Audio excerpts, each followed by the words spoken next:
আজ আমরা এক বিশাল বৈষম্যের শিকার, যে বৈষম্যকে বলা যেতে পারে পাহাড় সম বৈষম্য।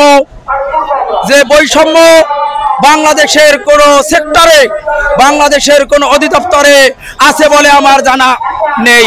সরকারি প্রাইমারি যে শিক্ষা কারিকুলামে তারা পাঠদান করে আসছে, ওই একই শিক্ষা কারিকুলামে পাঠদান করে আসছে এদেশের হাজারো স্বতন্ত্র ইবতেদায়ী মাদ্রাসার শিক্ষকেরা। শুধু তাই নয়, এই সরকারি প্রাইমারি শিক্ষাক্রম কারিকুলামের পাঠ্যপুস্তক পড়ানোর পরও তারা অতিরিক্ত হিসাবে আরবি, কোরআন, হাদিস, ফিকহ অন্য বইও তাদেরকে পড়ানো, ছাত্রছাত্রীদেরকে পড়ানো হয়। কিন্তু দুঃখের বিষয়, এই একই কারিকুলামের পাঠদান করে প্রাইমারি শিক্ষকেরা আজ সম্মানের সাথে মাথা উঁচু করে বেতন পেয়ে শিক্ষার্থীদেরকে শিক্ষা পাঠদান করেছে।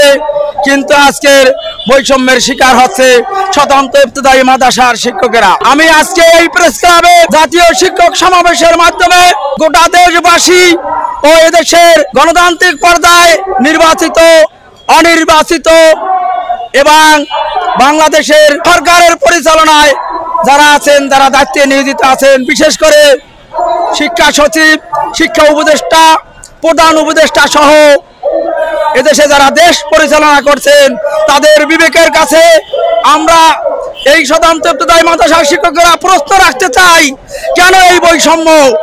যে বৈষম্যের শিকার হয়েছে এদেশের মানুষ, যে বৈষম্যের জন্য জীবন দিয়েছে শহীদ আবু সাইদ, যে বৈষম্যের জন্য জীবন দিয়েছিল সেই মাহফুজুর রহমান মুক্ত, যে বৈষম্যের জন্য জীবন দিয়েছে এদেশের হাজারো ছাত্র জনতা, এদেশের হাজারো মানুষ যে বৈষম্যের জন্য জীবন দিয়েছে, সেই বৈষম্যের শিকার আজকে সেই বৈষম্যের এক বিশাল পাহাড় পাথর চেপে বসেছে বাংলাদেশ স্বতন্ত্র ইবতেদায়ী মাদ্রাসার শিক্ষকদের মাথার উপরে।